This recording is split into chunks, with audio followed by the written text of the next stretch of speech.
Pertanyaan berikutnya Ustadz. Baru-baru ini terjadi pembubaran kajian Ustadz dan penolakan dakwah dari salah satu asatis di salah satu daerah oleh sebuah ormas. Bagaimana kita sebagai penuntut ilmu menyikapinya Ustadz? Karena kami melihatnya adanya fitnah-fitnah yang dilontarkan terhadap dakwah sunnah Ustadz. Ya Allahul Musta'an. Allah tempat kita memohon perlindungan ya. Memang dalam dakwah itu ada suka dukanya. Ada suka duka. Akan ada yang menerima tadi saya bilang, ada yang menolak. Itu biasa. Kita mendoakan bagi teman-teman kita yang belum bisa menerima, maka agar Allah SWT berikan hidayah. Tapi ini bukan berarti harus menghentikan dakwah, gitu kan? Mungkin karena mereka belum mengetahui, gitu kan? Alhamdulillah, selama ini semua teman-teman dakwah sunnah, dakwah salaf ini, kalaupun ceramah jelas, pakai mikrofon, pengeras suara di media, tidak ada yang disembunyikan. Ya. Saya pernah berbicara dengan seorang tokoh, kebetulan tidak sengaja ketemu di musim haji. Beliau di sebelah saya. Kemudian salah satu tokoh yang dikenal gitu ya.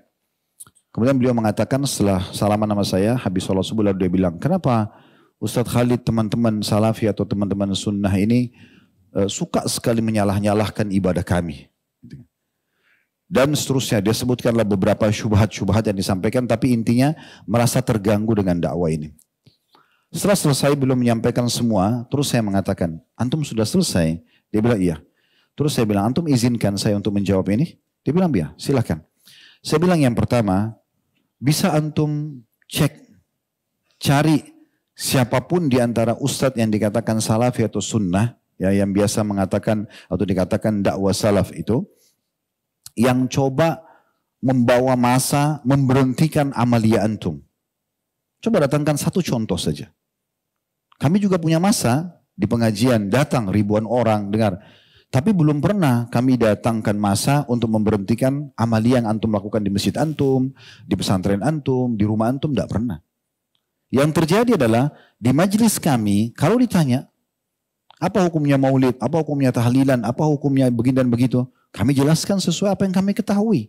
Karena ditanya, tidak ada tablik akbar khusus bahas masalah ini, tetapi hanya ditanya, kami jelaskan sesuai yang kami fahami. Kalau antum merasa itu benar, antum jalankan, silahkan. Masing-masing bertanggung jawab di hadapan Allah SWT. Tapi jangan antum paksa kami untuk melakukan. Karena masing-masing berhujjah. Jadi tidak ada maksud dan tujuan kami untuk menyerang antum. Jangan difahami untuk menyerang. Karena tidak ada materi khusus membahas tentang masalah amalia antum, tidak ada. Kalau ditanyakan kami jelaskan. Dan itu hak kami menjelaskan di pengajian kami. Sebatas itu. Dan sekali lagi, tidak pernah ada pergerakan massa, memberhentikan atau yang tidak ada. Sama sekali. Dan itu hak kita masing-masing. Antum mengatakan boleh, kami mengatakan tidak boleh. Saling menghormati, selesai kan gitu. Konsepnya.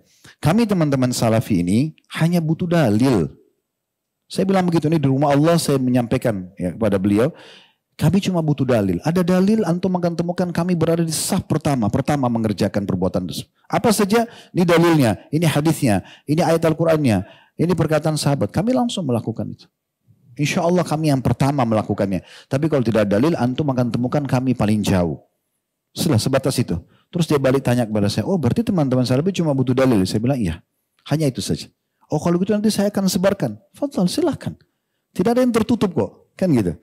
Jadi sebenarnya tidak perlu ada pemberhentian, merasa terganggu karena orang masing-masing menyampaikan pendapatnya. Ya, ini saya bicara secara global. Alhamdulillah pengajian kita berjalan di masjid-masjid ini sudah tahunan, bukan 1-2 kali. Alhamdulillah kita selalu sampaikan kalau Allah, kalau Rasul, dan tidak ada penyebutan nama, tidak ada nama penyebutan organisasi, ya, tidak pernah kita sakitin siapapun. Tapi kalau ditanya tentang hukum kita jelaskan. Nah ini hukum yang kita ketahui kan gitu. Masing-masing boleh menyampaikan. Allahu a'lam. Jadi kedepannya saya berharap mudah-mudahan tidak terjadi lagi hal-hal yang seperti ini. Kalau ada yang dirasa dari penyampaian salah satu da'i, siapapun dia di negara kita ini, yang kemudian dianggap penyampaian itu kurang pas, oke, dipanggil, diajak dialog, diziarahi, ya.